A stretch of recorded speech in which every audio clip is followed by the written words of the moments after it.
আমার মেয়ে শ্রুতিকে আমি ডেইলি যা খাওয়াই তার মধ্যে থেকেই একটি রেসিপি আজকে তোমাদের সাথে শেয়ার করব। আমার মেয়ের 2 বছর হতে আর 23 দিন বাকি। তো আমি এখন ওকে যে ধরনের খাবার খাওয়াই তার মধ্যে থেকেই একটা রেসিপি আজকে তোমাদের সাথে শেয়ার করে নিচ্ছি।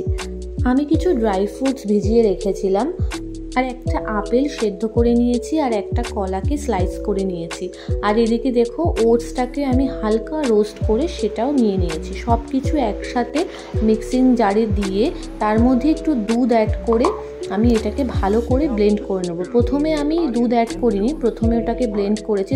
ব্লেন্ড করার পরে একটু দানা দানা মতো ছিল, তারপরে আমি এর মধ্যে দুধ অ্যাড করেছি। শ্রুতি যেহেতু এখন এমনি পাউডার মিল্ক খায় না, ওকে আমি প্যাকেট দুধ খাওয়াই, তো তার জন্য ওই দুধটাই আমি ভালো করে ফুটিয়ে রেখেছিলাম। ওটাকে ঠান্ডা করে তারপরে দুধটা অ্যাড করেছি। দুধ অ্যাড করে একটা স্মুথ পেস্ট তৈরি করে নেবো, ব্যাস তাহলেই আমার এই খাবারটা রেডি। এটা কখনো কখনো আমি ওকে সকালে ব্রেকফাস্টে দিয়ে থাকি, তবে আজকে এটা আমি ওকে বিকেলে টিফিনে দিচ্ছি। আর এই ড্রাই ফ্রুটসটা আমি চেষ্টা করি একদিন গ্যাপে গ্যাপে দেওয়ার, না হলে পেট গরম হয়ে যাওয়ার একটা চান্স থাকে। যা গরম পড়েছে এই গরমে ডেইলি ড্রাই ফ্রুটসটা না দেওয়াই ভালো, বা কোনো বাচ্চার অসুবিধা হলে অ্যাভয়েড করাও যেতে পারে।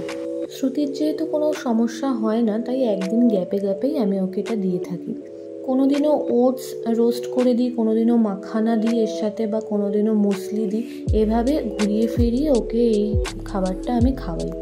তো এটাই ছিল আজকের ভিডিও। আজকে তোমাদের সাথে শ্রুতির খাবারের একটা রেসিপি আমি শেয়ার করলাম।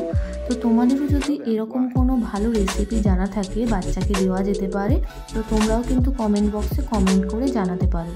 আর এই ধরনের ভিডিও তোমরা যদি দেখতে চাও বা তোমাদের যদি কিছু জানার থাকে, সেটা আমাকে কমেন্ট বক্সে কমেন্ট করে জানাতে পারো। আমি চেষ্টা করব তোমাদের সাথে শেয়ার করার।